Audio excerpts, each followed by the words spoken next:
Thank you.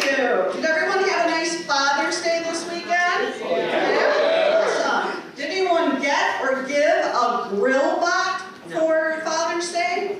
Yeah, it's a Roomba for your barbecue grill. Yeah, because apparently America has said, you know, we like to barbecue, but doing this 3 or 4 times is just too much for us. Yeah, for some guys, this was the only form of exercise they were still getting. And yeah, it used to be like grilling was a masculine, manly thing, right? Men standing over meat and tongs and a beer over their fire like they were cavemen, right? Oh. Now some guy standing over his grill going like, wow, that's really amazing technology. No, it's not. That's what happens when a country has way too much brisket and not enough shame. Speaking of shame, I was in Myrtle Beach this past week for the first time. I'd never been. Someone asked me yesterday, what was Myrtle Beach like? And I was like, it's as if God took 100 Walmarts, turned them upside down and shook them. All the people fell out onto the beach. That's what Myrtle Beach was like. After a week, I was like, I have no body shame issues now. I was like, let it all out. Oh my God, I was there. Great. I have a college degree in anthropology. Woo! Yeah, which is Latin for unemployed. So, apparently, knowing the difference between a Homo erectus and a Homo sapien is not a valuable job skill. So, I became a financial planner because I enjoy eating food. And a lot of women in their money. Did you know that the average age of widowhood is 56? Yeah. Not great news for you guys in the room, but ladies, you're in your early 50s and you're thinking about divorce. Well, just wait a few years.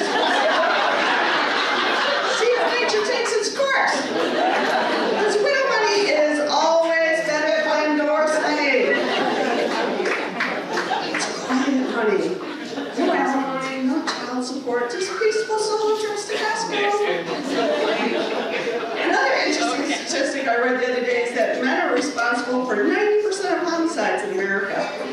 And I'm like, oh, bad. I'm like, I wonder if that's true. I wonder, like, if ladies are just waiting to, or helping along natural causes for their men. So, guys, if the woman in your life has suddenly started buying you, you know, pork rinds, a deep fryer, and a lazy boy recliner, you could just be playing that long game and hoping for that age 56 widow. Yeah, so watch out if you've got a grill bot and a colonial pen knife.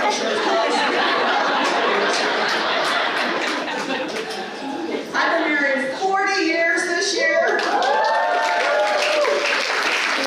Very kind of you. I'm not sure it's really about how great our marriage is, or rather my inability to change. I've also never changed my Taco Bell order or my Arby's order in over 40 years. Always get the exact same thing, so apparently I said one good shag at 19, and I'm like, oh, I got dick for the rest of my life.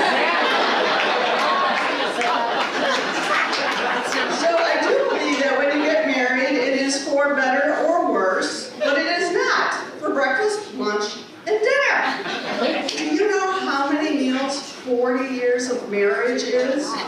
43,800 meals. 43,800 meals. That's a lot of, what's for dinner? Tacos, spaghetti, chicken.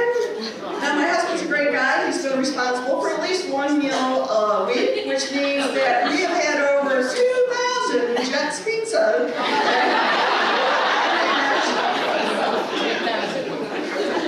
My husband is a scientist. I like to call him Spock because he will say things like, that is not logical.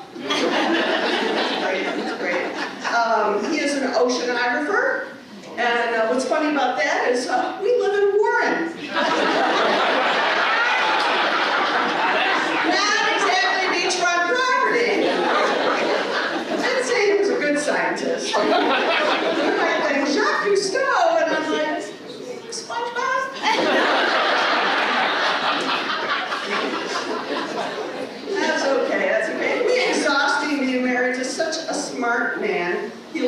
correct my grammar. Yeah, we were in the car the other day and driving, and I said, "How much further is it gonna be?" And he's like, "Do you mean farther?" I'm like, "Do you want to die?" And then I remembered that the average age of widowhood was 56, and I just turned 61.